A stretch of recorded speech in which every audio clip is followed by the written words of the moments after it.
Kau ada dalam hidupku.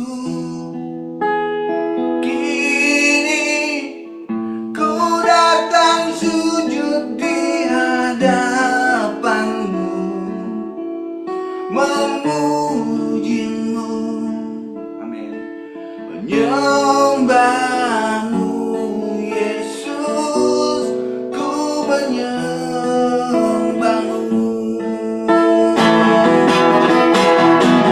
Segala pujian syukur bagimu, Kau ada dalam hidupku. Kini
ayat 1-22. Demikian firman Tuhan.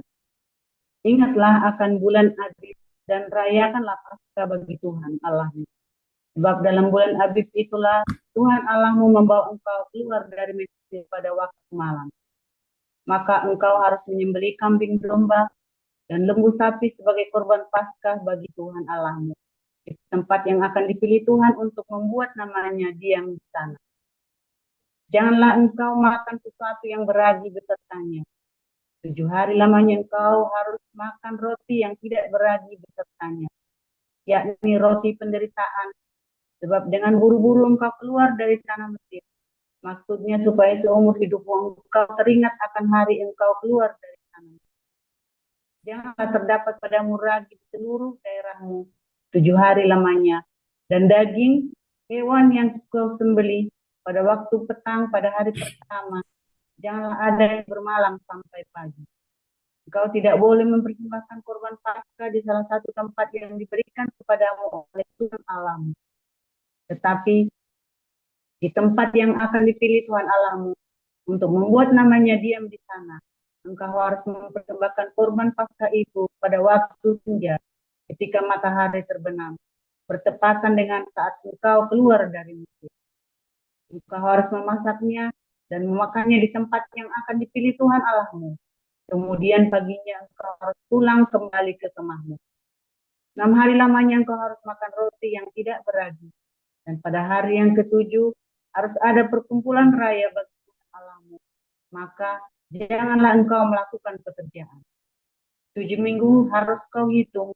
Pada waktu orang mulai menyabit gandum dan belum dituai, haruslah engkau mulai menghitung 7 minggu itu.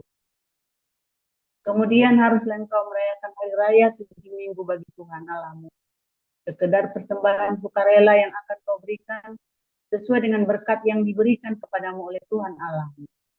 Haruslah engkau bersukaria di hadapan Tuhan Allahmu, engkau ini dan anakmu laki-laki, serta anakmu perempuan, hambamu laki-laki dan hambamu perempuan, dan orang Lewi yang diam di tempatmu, dan orang asing, anak yatim, dan janda yang di tengah-tengahmu, di tempat yang akan dipilih Tuhan Allahmu untuk membuat namanya diam. Haruslah kau ingat bahwa engkau pun dahulu budak di Mesir, dan haruslah engkau melakukan ketetapan ini dengan setia.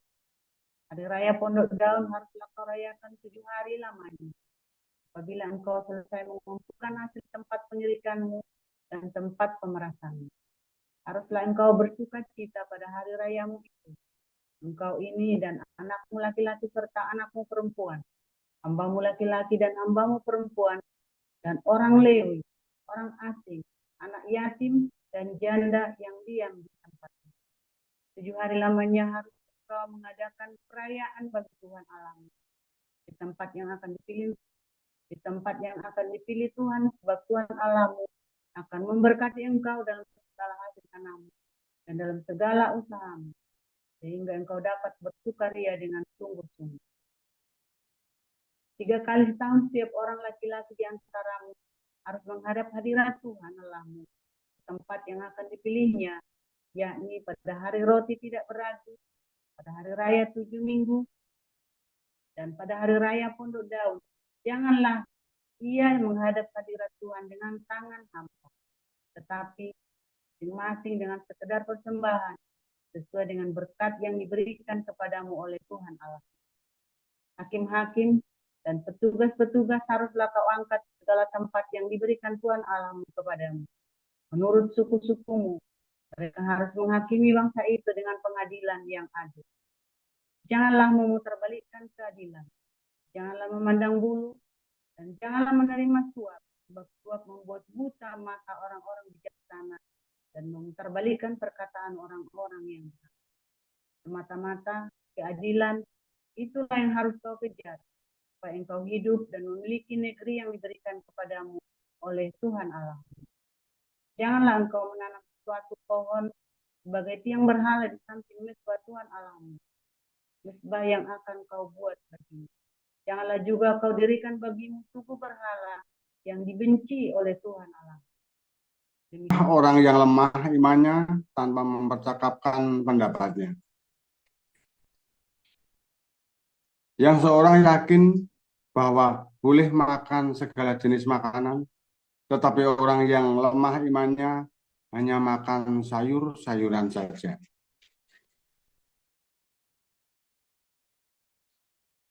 Siapa yang makan, janganlah menghina orang yang tidak makan, dan siapa yang tidak makan, janganlah menghakimi orang yang makan.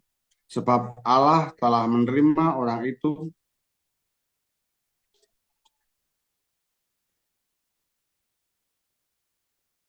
Siapakah kamu sehingga kamu menghakimi hamba orang lain? Entahkah ia berdiri, entahkah ia jatuh, itu adalah urusan Tuhannya sendiri. Tetapi ia akan tetap berdiri karena Tuhan berkuasa menjaga dia terus berdiri. Yang seorang menganggap hari yang satu lebih penting daripada hari yang lain, tetapi yang lain menganggap semua hari sama saja. Hendaklah setiap orang benar-benar yakin dalam hatinya sendiri. Siapa yang berpegang pada suatu hari yang tertentu, ia melakukannya untuk Tuhan. Dan siapa makan, ia melakukannya untuk Tuhan. Sebab ia mengucap syukur kepada Allah, dan siapa tidak makan, ia melakukannya untuk Tuhan, dan ia juga mengucap syukur kepada Allah. Siapa yang berpegang pada suatu hari tertentu, maaf, kami lanjutkan. Sebab tidak ada seorang pun antara kita yang hidup untuk dirinya sendiri, dan tidak ada seorang pun yang mati untuk dirinya sendiri.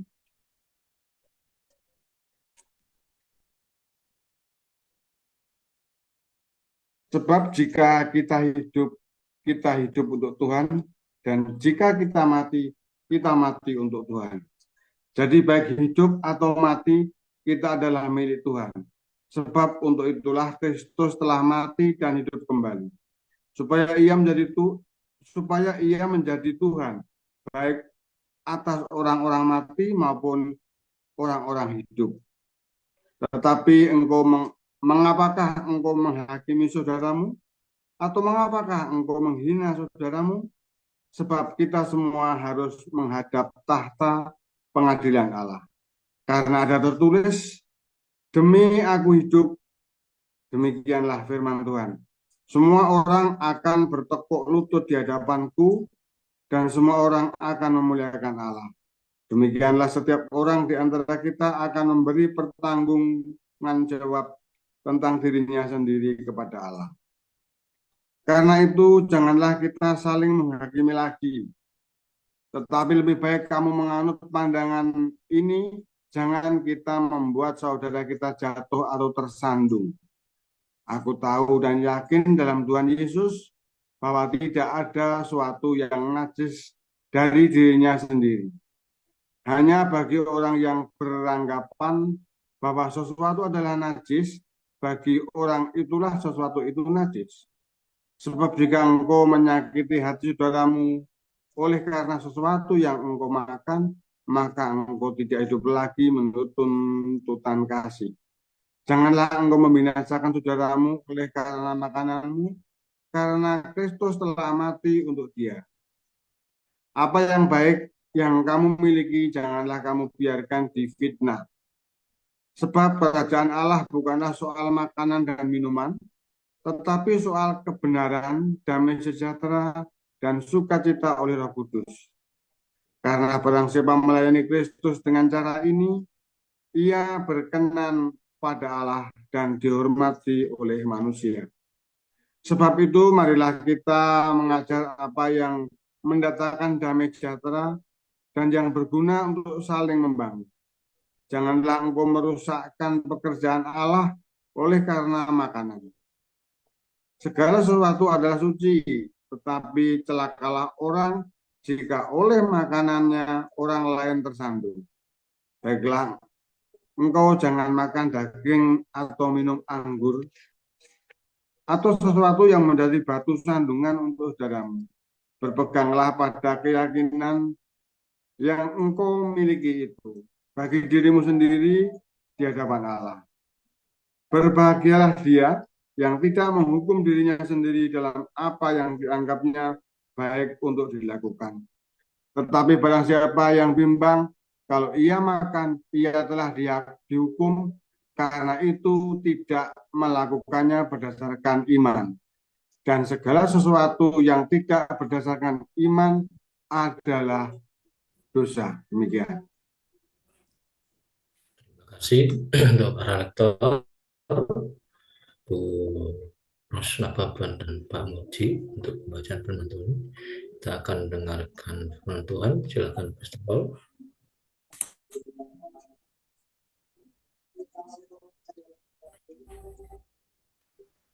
Haleluya.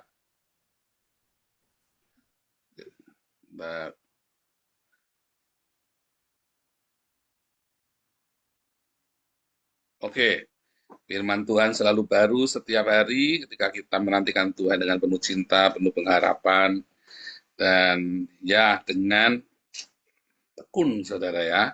Jaga kekudusan, jangan putus asa, jangan buat alasan, waduh udah capek Pak, saya cari penghiburan. Perginya ke wanita penghibur, lelaki penghibur.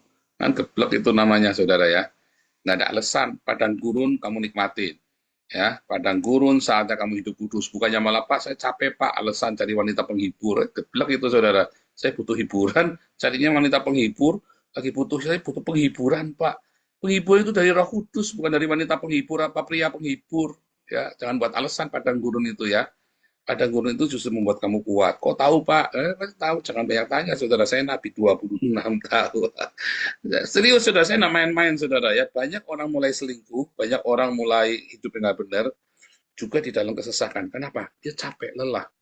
Terus ada yang belai-belai dia, waduh kamu seperti air sejuk di tengah padang gurun. Gundelmu peang saudara. Tapi itu yang terjadi masalahnya. Tambah nyungsep, nggak keluar dari padang gurun, malah masuk ambles kamu ke pasir yang menghisap hidupmu itu di padang gurun itu. Iya saudara, ya kan sudah tidak keluar dari padang gurun, kesasar, nyasar, jeblos sisan. Ya kan yang terjadi begitu kan sekarang kan orang-orang di gereja kan. Loh di Eropa juga terjadi begitu saudara ya. Dalam masa kesesakan mereka bertubi-tubi tekanannya. Si perempuan ini ketemu sama pria yang kata-katanya positif, manis, lemah lembut, dibelai-belai. Wah, dia pikir dia lepas. Wah, ini aku lepas, aku dapat kekuatan baru untuk berjuang. Nggak taunya tambah nyungsep. Akhirnya semua pada banyak yang meninggalkan gereja. Sampai gereja, ya dia merasa tidak berdosa. Oh, ini kan maklum. Tuhan memaklumi dosaku. Gundelmu peang, saudara. Tuhan maklum setan enggak, saudara? Ya kan? Tuhan memaklumi semua kelemahan kita. Setan enggak, saudara.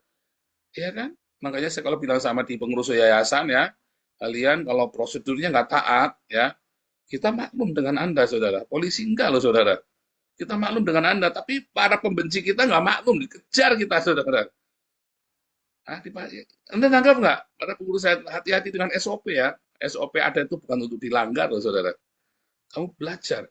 Ya, kalau Pak Iman tahu persis tuh di Jerman itu ketat sekali ya, namanya aturan. Kamu langgar, kita mah baik-baik saya senyum. Kamu dicatat sudah kelar hidupmu kalau udah dicatat kamu melanggar hukum di sini. Dicatat.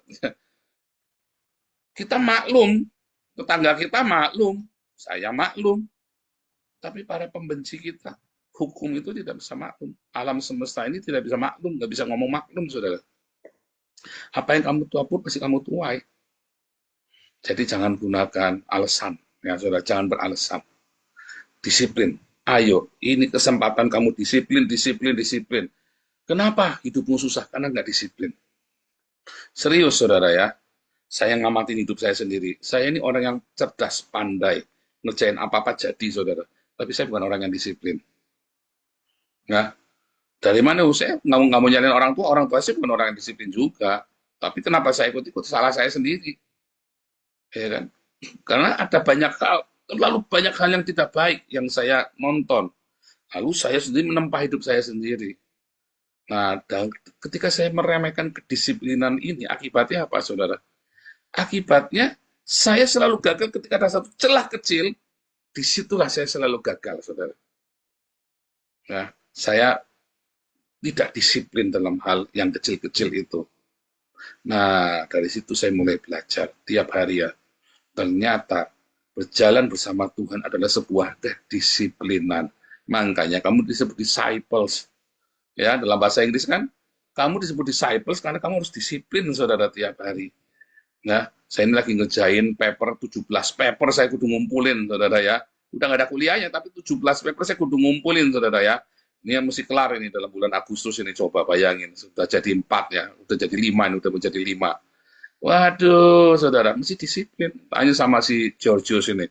Saudara, tiap hari mesti disiplin, saudara, hidupmu kalau jadi mahasiswa itu. Jadi pelajar, apalagi kamu mahasiswa ya. Kamu boleh masuk, boleh enggak. Pokoknya tugas kudu ngumpul. Nah, kamu butuh disiplin. Ini tanya Hagios Bible College, saudara ya. Yang mahasiswa-mahasiswa yang udah tua-tua pada sekolah ini kan. Harus disiplin, saudara. Kalau kamu nggak disiplin, kamu numpuk, ya malas ngerjainnya. Ya kan? Nah, dengan disiplin itu sebenarnya enteng, gampang ngerjainnya, saudara ya. Ngerjain itu gampang sekarang. Kamu ya kerjakan setiap hari itu gampang. Begitu kamu tumpuk jadi susah. Ya, demikian juga dengan latihan disiplin rohani.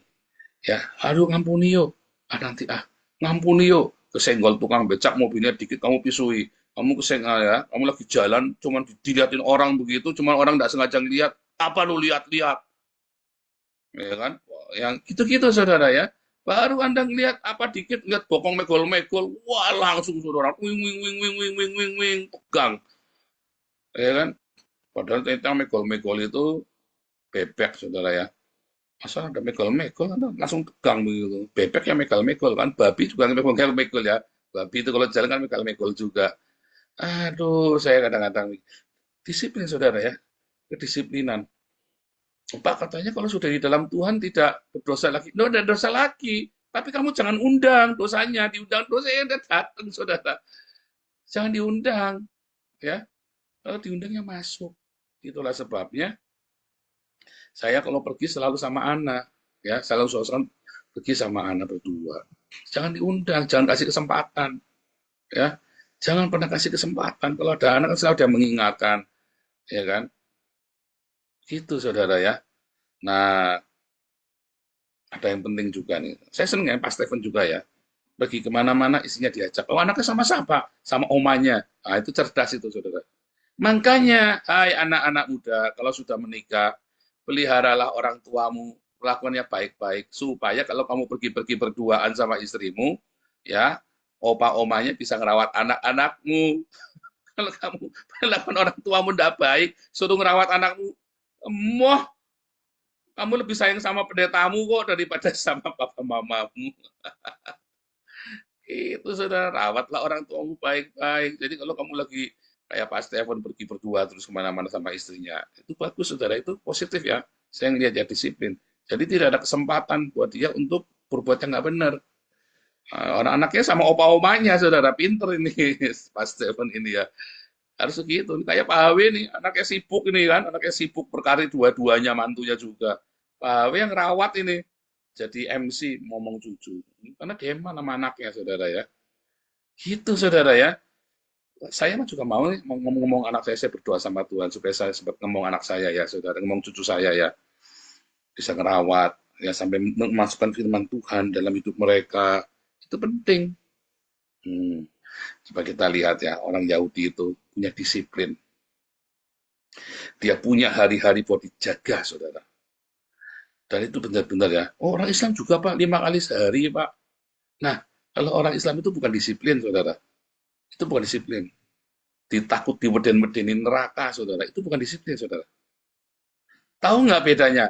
Kamu terbiasa 5 kali sehari karena kamu takut masuk neraka, saudara. Sembahyang kamu 5 kali sehari karena takut neraka. Orang Yahudi, dia punya kebiasaan sembahyang, ya, 3 kali sehari bukan karena takut masuk neraka, saudara. Karena dia merindukan tanah perjanjian.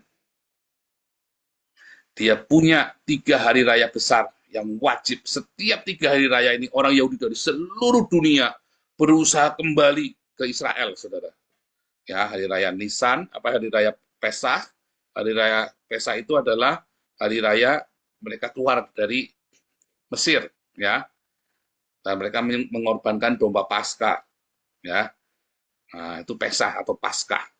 Kemudian 50 hari kemudian mereka merayakan Shavuot atau turunnya hukum Torah, saudara. Ya, kemudian mereka merayakan hari raya hari raya Sukot, Pondok Daun. Itu 3 hari raya wajib dan mereka disiplin. Mereka merayakannya bukan takut masuk neraka, saudara. Dan kalau mereka tidak bisa ke Yerusalem, di dalam komunitas itu mereka pasti merayakannya. Bukan takut masuk neraka, saudara. Sekali lagi. Karena mereka rindu tanah perjanjian. Ya, itu bedanya. Itu bedanya, saudara. Kamu merayakan atau kamu melakukan ibadahmu karena kamu takut masuk neraka. Tapi yang satu, ya, melakukannya karena dia rindu, dia cinta.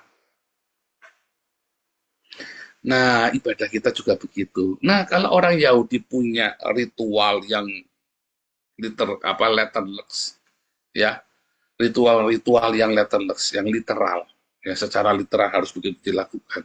Kita orang Kristen ada di Roma 14, kita nggak jaga hari-hari, kita nggak perlu, saudara. Tetapi ada makna dari perayaan-perayaan itu.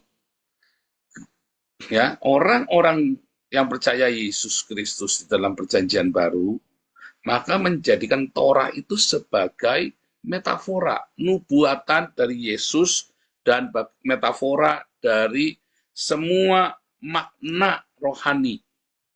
Misalnya mengorbankan domba Paskah, maksudnya adalah di mana itulah saatnya kita menyalibkan diri kita. Saat disalib daging kita, saudara. Ya kan? Kan Yesus disalib kan? Domba Paskah itu orang Yahudi kan Yesusnya disalib. Paskahnya kita orang Kristen. Yaitu Yesus disalib. Paskah itu bukan kebangkitannya Yesus, saudara ya. Itu ngawur itu yang bikin kalender itu. Siapa itu? Mulai tahun berapa itu ya Paskah kebangkitannya Yesus itu?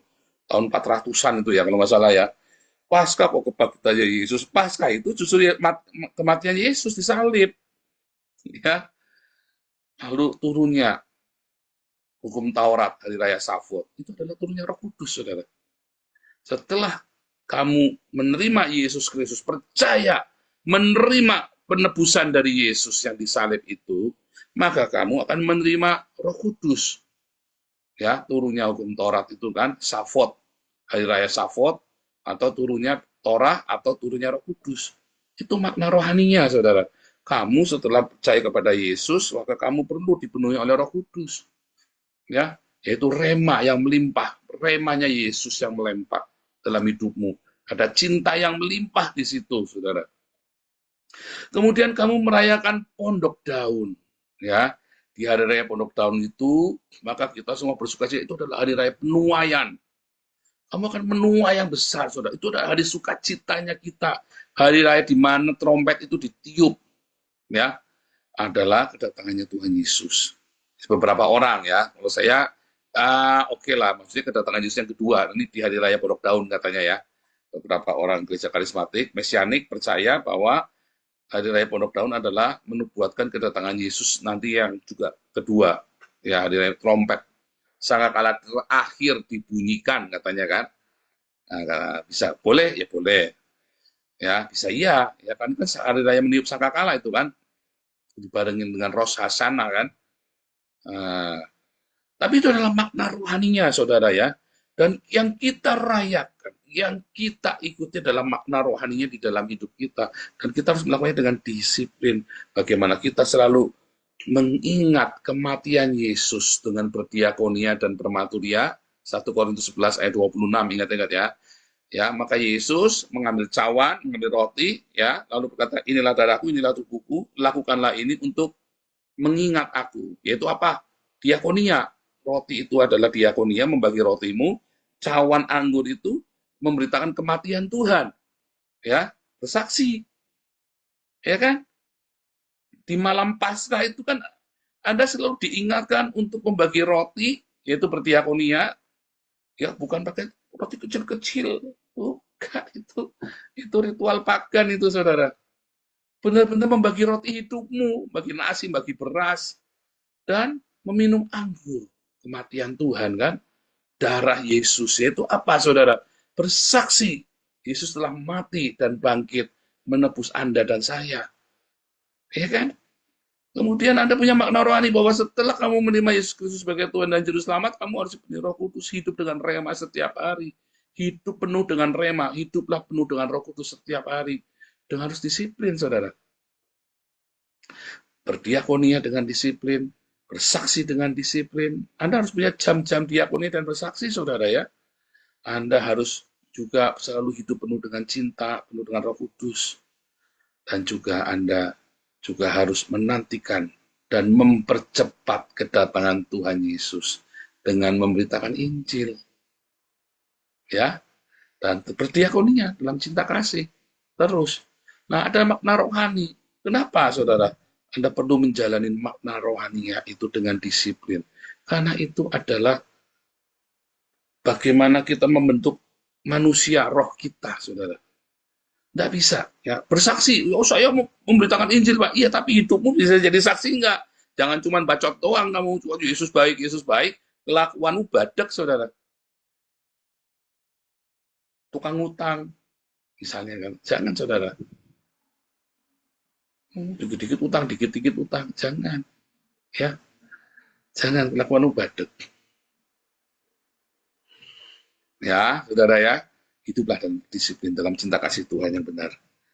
Ya, nanti kamu akan berkemenangan dan kamu akan menikmati buah dari kedisiplinanmu itu, saudara. Disiplin, saudara, di target kamu tiap hari. Saya harus bersaksi. Ya, hidup saya harus jadi berkat. Ya, hidup saya harus jadi berkat. Hidup seluruh perkataan saya, kelakuan saya, pekerjaan saya.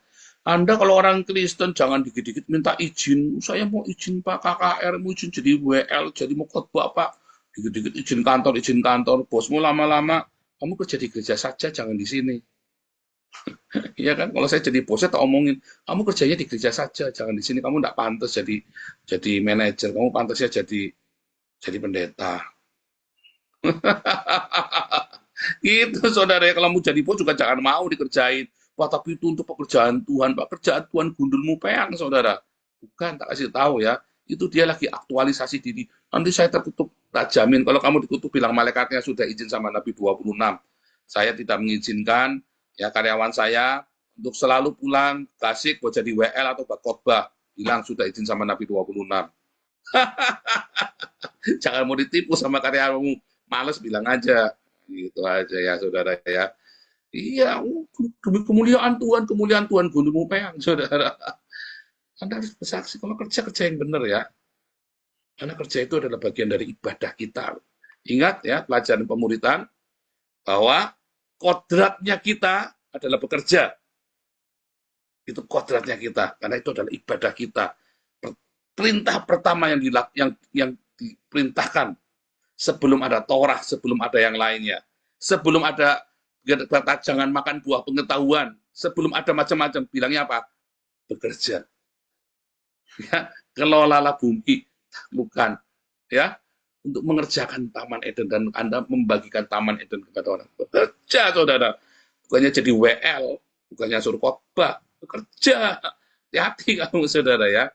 Dan kalau dibilangin sama Pak Pendetanya, bilang sudah izin sampai Nabi 26. Haleluya. Tuhan Yesus memberkati.